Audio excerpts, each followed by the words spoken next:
people in a behavior change communication, you need to be very mindful and not talking at the people and let them have an interactive forum with you.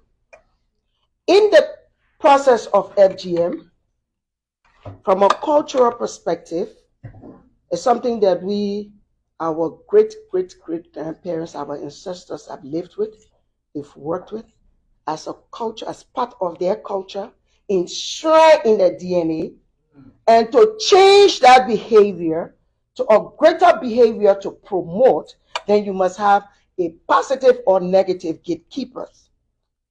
But you need to know the background of Sunday, what we have done, where we are, and where we are moving to. So when you have an expert or an expatriate that comes to Liberia and they are talking about FGM in Liberia, Liberia is peculiar in our own way. So I wanted to register that. Number one, the Sunday. In Liberia, the Sunday is practiced in 11 counties.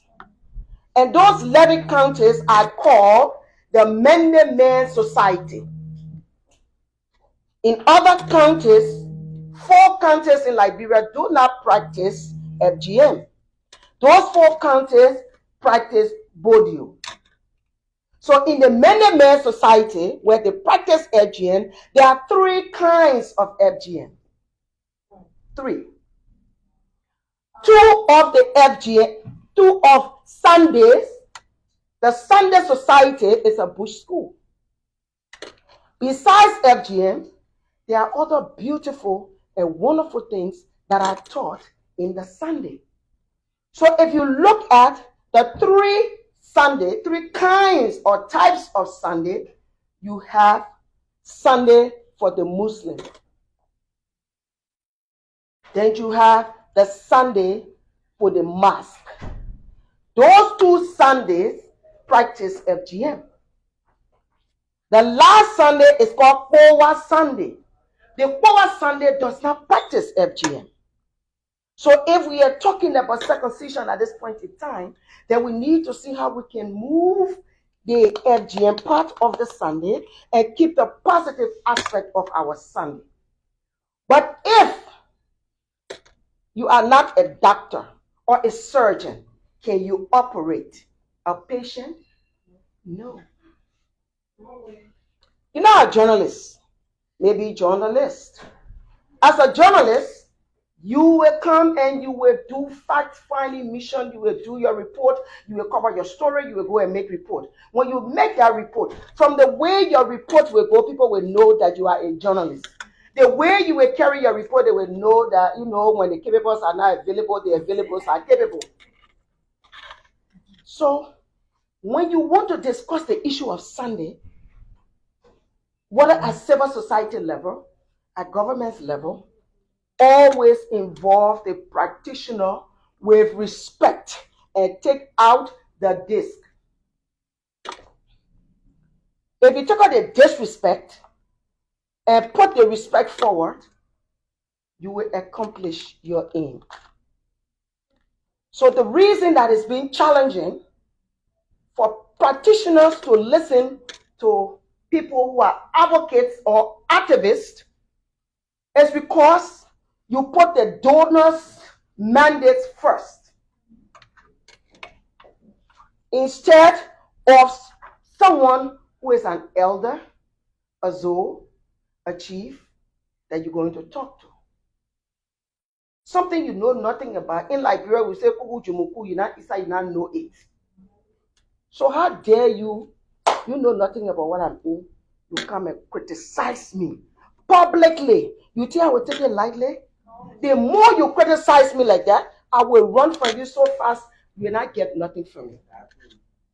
That was the issue before. But wise men, even though the age of Methuselah has nothing to do with the wisdom of Solomon, some young people within civil society and the UN and other international partners agree that let's deal with the people living by example. So they went to the traditional people with what? Know this, they carry the respect.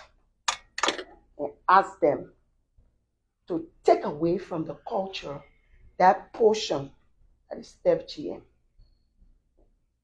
The traditional people have consultative meetings. And that's why I wanted to correct what was said here earlier on. When they had the consultative meeting, they came out with lots of declarations.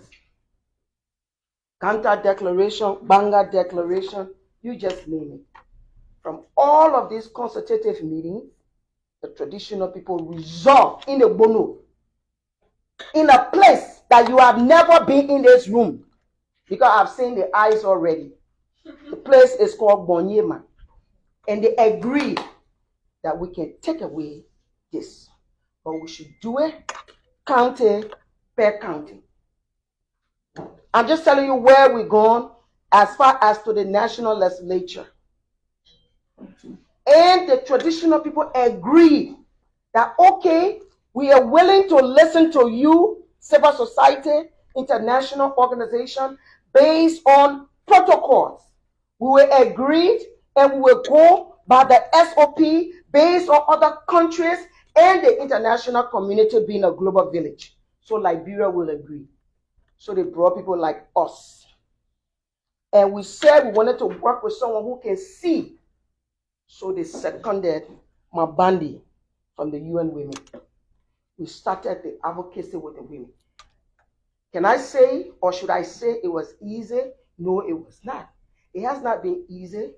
Can I say that it's all great? No, but we're getting there. We've never been there to where we are.